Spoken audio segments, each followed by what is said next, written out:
Everyone, it's Rihanna and welcome back to another video. Today we're going to be discussing 10 underrated sci-fi films I think you should watch. Now this idea was sparked from me being an administrator in a Facebook group called Cinebrew. So basically what we do is each month we think of a theme, and this month's theme was underrated sci-fi, and then we put up a poll of all the films we think are eligible, and then we choose 2 films to discuss and review for that month. I will leave the link to the Cinebrew group down below in the description, so if you want to come join, that is awesome. So I just wanted to talk about some underrated sci-fi films that I think everyone should watch. So without further ado, let's get on to my top 10 underrated sci-fi films I think you should watch. Now, if you know me with my lists, I love to give honourable mentions, and I couldn't leave this one out, and that film is Push, starring Chris Evans, which is about 2 Americans who have super abilities on their way to Hong Kong to find a girl who has special abilities before this organisation called the Division can find her first. I really enjoyed Push. I thought it was a great kind of thrilling action film. I love superhuman abilities in films. I don't know why, I'm just a sucker for it. And I really enjoyed this film. I know it's not a masterpiece, but I really think it's underrated and a lot more people should see it. Okay, so coming in at number 10 is Sunshine, which is another sci-fi film starring Chris Evans. It's directed by Danny Boyle and is written by Alex Garland, who actually directed and wrote Ex Machina from 2015. So Sunshine is set in 2057 and follows a crew of international astronauts sent on a dangerous mission to reignite the sun with a fissile bomb. Along with Chris Evans, this film stars Rose Byrne and Cillian Murphy among an ensemble cast that I think work great together. I love the science fiction in this film. It's like a sci-fi thriller horror, which I'm really into. Sunshine is really cleverly directed, really cleverly written, because you do not see where this film is going from a mile off. When I was watching it, I was thinking, what? I always love when sci-fi films look gorgeous but also gritty and realistic at the same time. It's really underappreciated, and I didn't know it existed until last year, I think it was. So definitely go check out Sunshine. Coming in at number 9 is a Disney animation, which is Treasure Planet, which happens to be one of my personal favourite films of all time and an underrated film in general. It's a retelling of Treasure Island set in space that follows Jim Hawkins, a rebellious teenager, as he is given a map by an alien that leads them to Treasure Planet. Now the map and the treasure on Treasure Planet causes a lot of problems, and a cyborg that is after the alien that gave him the map ends up on the crew of the ship. I just think this film is really smartly done. It's incredibly beautiful, set in outer space. Like, the animation is gorgeous, it's really colourful, the characters are fun. I really love Jim Hawkins as a character. I love the song I'm Still Here, it just makes me really emotional. I mean, the character of Benji and Dr. Dilbert and the Captain, I love all these characters. They're super fun characters. It's a great children's movie, but can also be enjoyed by adults, obviously, because I love it. Coming in at number 8 on the list is Super 8, which is directed by J.J. Abrams, am I right? Super 8 follows a bunch of kids in the 1970s who are going out to make a film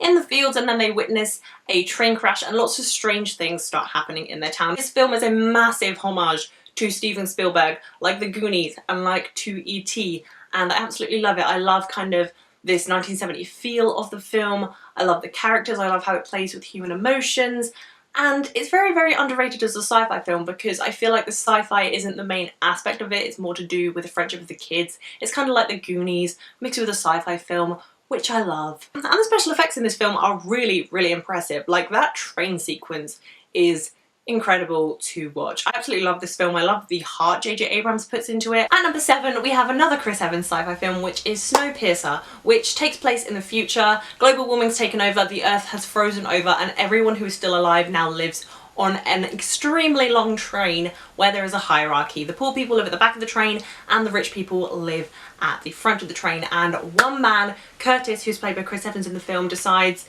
he has had enough and everything needs to change within the hierarchy, so he decides to travel from one end of the train to the front of the train. What I love most about Snowpiercer is how creative it is as a film. It's intense, it's thrilling, the action is so great in Snowpiercer.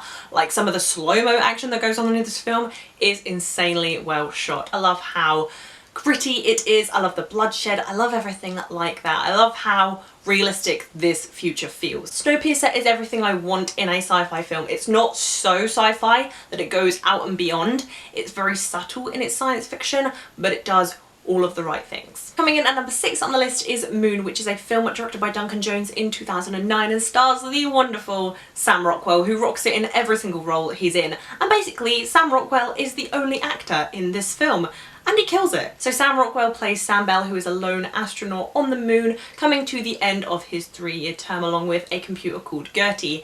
And that is all I can tell you. That is literally all I can tell you about Moon. But all you need to know is that it has incredible writing, incredible acting, it's super creative, and it's really well directed by Duncan Jones. It's really hard to tell you why Moon is so great without telling you everything. Just know that you need to go see Moon. Now we're into the top 5, and at number 5 is Looper, which is the film that kicked Push out of this list because I recently just watched it and Looper blew my mind, and I'll kick myself for how long it's taken me to see this film. So Looper is directed and written by Rian Johnson, who is directing the next Star Wars film, and now I'm 10 times more excited for episode 8 because of Looper. Looper is set in 2074, where time travel hasn't been invented yet, but it would have been in 30 years time, and when someone in the future wants someone gone, they send them back to the past, getting a Looper to come and kill them. And unfortunately, it's another one of those films where I only want to tell you the basic premise because you need to go in this film not knowing anything, because there are so many different layers to Looper. It will blow your mind. It is so worth its runtime. It's incredible. Looper is clever, exciting, original, surprising. Everything about this film I absolutely love. I love the visuals. I love the fact that the characters in this film get a lot of development, and I love the fact that they don't use the character development so much that it bores you, because honestly there is tons of action in Looper and I loved every single second of it. I loved everything between Bruce Willis and Joseph Gordon-Levitt. I loved Emily Blunt in this film. I thought she was awesome. Everything about this film, the setup of time travel, the futuristic city they live in, everything to detail just blows my mind about Looper. Everything about it just makes me want more original sci-fi films, and honestly I love this film. I think it is just flawless. And number 4 is a film from 2014 which is called Edge of Tomorrow, starring Emily Blunt and Tom Cruise. I love this film. It's super underrated. The marketing did not do this film justice whatsoever, but honestly it was one of the best films of 2014. So the basic plot of Edge of Tomorrow is that Tom Cruise is a military officer. He has no experience in the field. He is taken to training to train up, and then he gains the power to reset the day that this alien has, as he's taken into an alien war.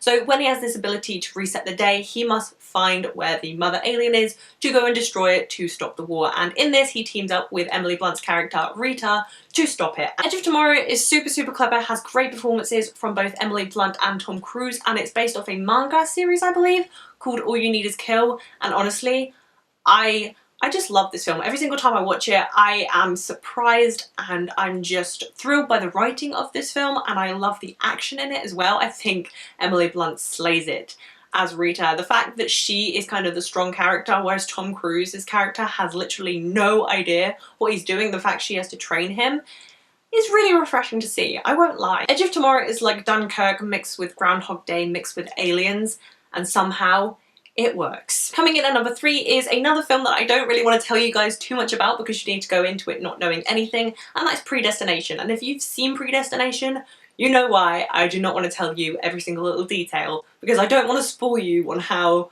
mind-blowing Predestination is. So the basic plot of Predestination is that Ethan Hawke is a time traveller who is on his last mission and must pursue the criminal that has eluded him throughout time, and that is all I can tell you about this film. But Predestination is mind-blowing. It's so great how much they fit into its short runtime. That is insane. I love the production design. I love the fact that this film feels like a Nolan film or a Fincher film because the production values are so high. It's very kind of futuristic. Sarah Snow gives a great performance. Ethan Hawke gives a great performance. Honestly, Predestination to me feels very simplistic and minimalistic.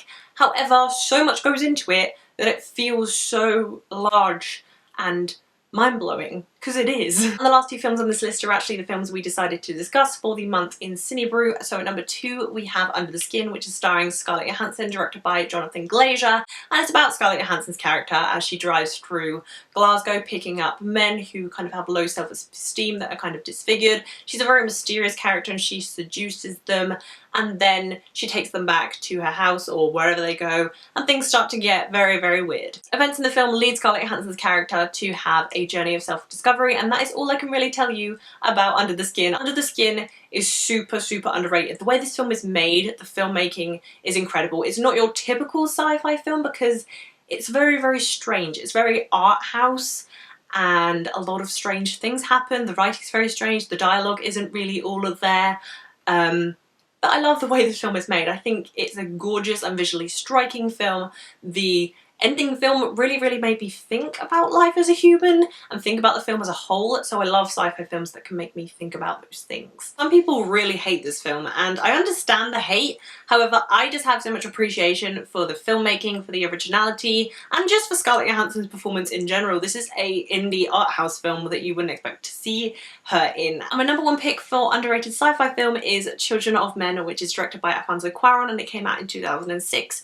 So it's actually 10 years old this year, which is insane because on the rewatch this film is just as good, if not better. Children of Men takes place in 2027 in the UK, where Earth has just gone chaotic. The youngest person on Earth has just died after the world has turned infertile, and the character of Theo, which is played by Clive Owen, he's an ex-activist and he's contacted by his estranged wife to get a fugitive who is miraculously pregnant to a safe haven called the Human Project. Children of Men is everything I want in a sci-fi dystopian film. This world feels real, it feels gritty, it feels realistic, and that comes through in the cinematography of Emmanuel Lubezki, who does these long takes that really immerse you in this world. The fact that he pays so much detail to the background of this film is incredible. We actually see the world, we see the people that live in this chaotic world. And although the plotline isn't the most complicated thing, this whole journey takes you on. Honestly, the action scenes in this film are really, really great.